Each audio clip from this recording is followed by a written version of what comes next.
जा रहा हूं आप लोगों के लिए कि आखिर आप लोग प्रैक्टिकल्स कब तक रटते रहेंगे। हम लोग जहाँ पे भी जाते हैं मोस्टली क्या होता है, ये ऐसे हो जाता है, ये ऐसे हो जाता है, एक फिक्स पैटर्न बताया जाता है और हमें इस चीज़ों को रटवा दिया जाता है। 11th क्लास से 12th क्लास से हमें यही समझाया जाता है अकाउंट्स वगैरह के अंदर। ठीक है, कुछ समझाने वाले लोग भी होते हैं, लेकिन मोस्ट ऑफ द स्कूल्स आपको क्या करवा दी जाते हैं, ऐसा कहते हैं भैया इसको ऐसा कर लो, ऐसा रट लेना, काम हो जाएगा। लेकिन आखिर कब तक उन प्रैक्टिकल्स को आप रटते रहेंगे। Even in CA, CMA, CS आप लोग क्या कर जाते हैं, प्रैक्टिकल्स को रटते हैं। तो प्रैक्टिकल्स को रटना नहीं है, मेरे साथ इन चीज़ों को समझना है। और इसी सीरीज में ये पहला लेक्चर मैं आपके लिए लेकर आया हूँ और हम आगे भी ये लेक्चर्स लेते आते रहेंगे। तो ज्वाइन करिएगा, साथ रहिएगा, बने रहिएगा। तो आज इस सीरीज में आपके साथ में लेके आया हूँ सबसे पहले आउटस्टैंडिंग एक्सपेंसेस। जो हमें रटवा दिया जाता है, कैसे रटवाया जाता है, आउटस्टैंडिंग एक्सपेंसेस का डील कैसे होता है। देखिएगा आउटस्टैंडिंग एक्सपेंसेस क्या होते हैं सर। आउटस्टैंडिंग एक्सपेंसेस होते हैं ऐसे एक्सपेंसेस जो ड्यू हो गए बट नॉट येट पेड, जो अभी तक आपने पे नहीं किए हैं, जो आपने अभी तक पे नहीं किए। ऐसे खर्चे जो ड्यू तो हो गए बट अभी तक आपने पे नहीं किए, दीज आर आउटस्टैंडिंग एक्सपेंसेस। तो इसे रटवाया कैसे जाता है, सुनो। रटवाया क्या जाता है आप लोगों को, आपको कहा जाता है कि देखो बेटा, मान लो तुमको क्वेश्चन में दे रखा है सैलरी पेड 6 लाख रुपए, 6 लाख रुपए, और नीचे इंफॉर्मेशन, एडिशनल इंफॉर्मेशन में दे रखा है outstanding salary, outstanding salary at the end 50,000, 50,000, और outstanding salary at the beginning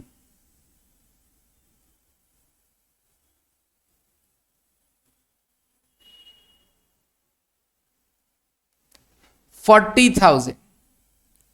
तो अब तुमसे पूछा जाता है, बताओ जब आप P&L अकाउंट बना रहे होंगे, P&L अकाउंट मर्केंटाइल बेसिस पर, P&L अकाउंट, पहले तो आपको ये बताया ही नहीं जाता कि मर्केंटाइल बेसिस क्या होता है, कैश सिस्टम क्या होता है। मर्केंटाइल सिस्टम मतलब भले ही पैसा दिया हो ना दिया हो, आप उसे रिकॉर्ड करेंगे।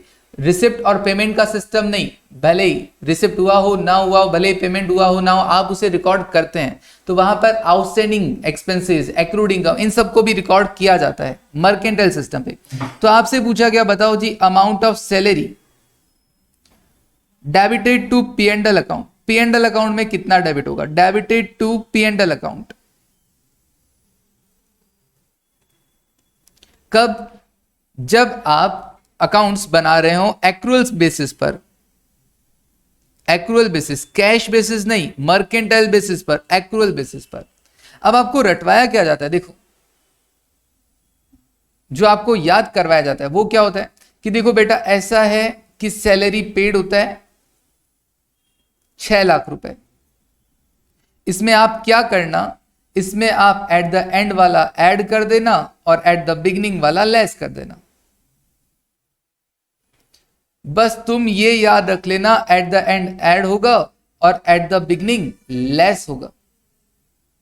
अब कुछ बच्चे याद करने लग भी गए होंगे, हाँ यही होता है, एट द एंड ऐड और at the beginning less.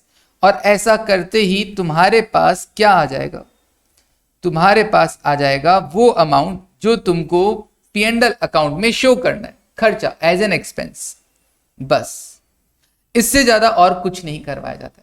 But actually आपको इसे कंसेप्चुअली पढ़ना चाहिए कि आखिर हुआ क्या, आखिर क्यों ऐड हुआ, क्यों लेस हुआ, ये सब चीजें आपको दिमाग में रहनी चाहिए।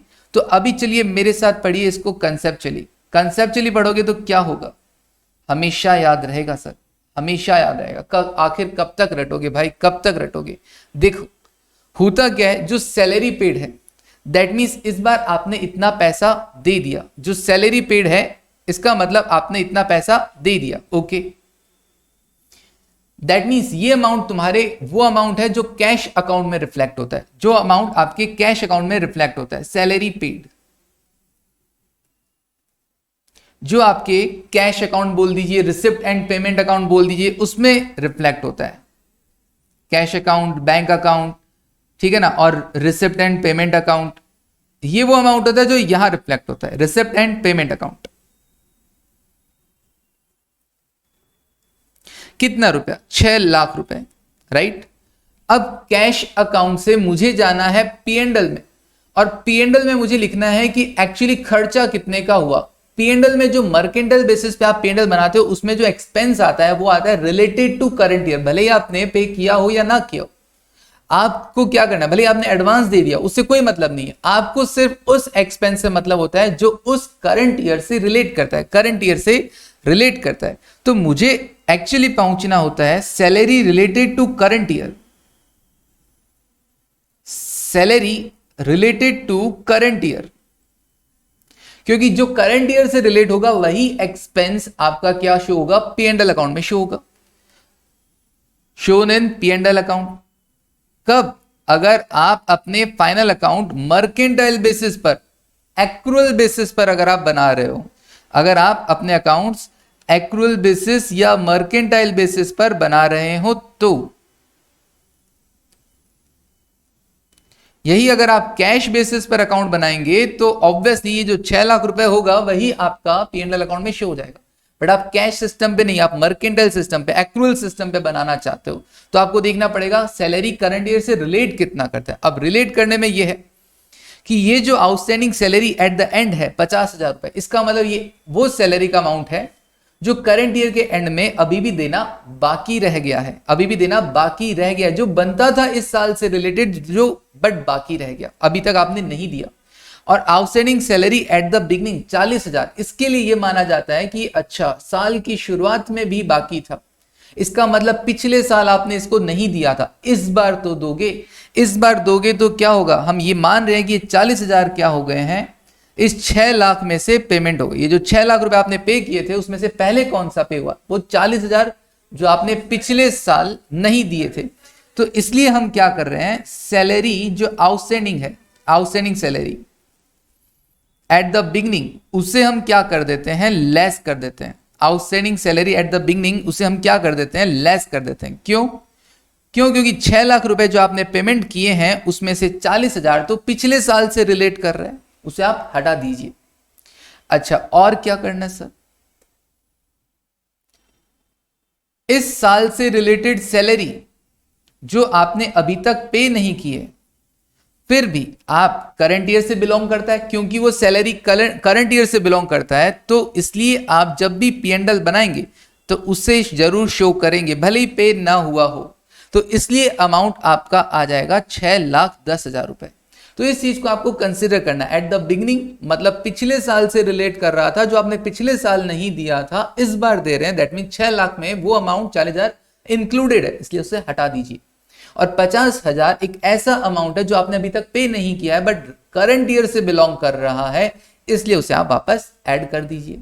तो करंट ईयर में आपको क्या शो करना होता है, एक्चुअली पीएनएल अकाउंट में करंट ईयर से रिलेटेड डेटा, करंट ईयर से रिलेटेड डेटा, भले ही आपने पे किया हो या ना किया हो।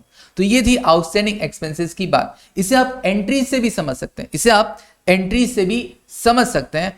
उसके लिए आप ज्वाइन कीजिएगा मेरी और क्लासेस, मेरे साथ बने रहिएगा, मैं आपके साथ और भी लाता रहूंगा। नेक्स्ट में आपको एंट्रीज के थ्रू